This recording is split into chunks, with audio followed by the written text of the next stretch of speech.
হালুয়া, এই আজকে হালুয়া নিয়ে কত ফতুয়াজি করলো মানুষ। হায় হায় হায় হায় হায়, খাবার খাওয়া বেদাত আমার জন্মের পরও শুনি নাই। যেই হালুয়া জানুয়ারির 1 তারিখে খাওয়া জায়েজ, সেই হালুয়া ডিসেম্বর 31 তারিখ খাওয়া জায়েজ। যেই হালুয়া মুহররমের 1 তারিখ খাওয়া জায়েজ, সেই হালুয়া জিলহজের 30 তারিখ 29 তারিখ খাওয়া জায়েজ।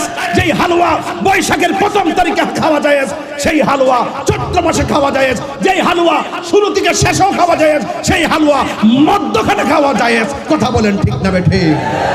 রমজান মাসে বুট, চানাচুর, খেজুর এবং জিলাপি, নিমকি, মিষ্টি, পেঁয়াজ, বেগুনি খাওয়া যেই দলিলে জায়েজ, সবে বরাতে হালুয়া খাওয়া সেই দলিলে জায়েজ।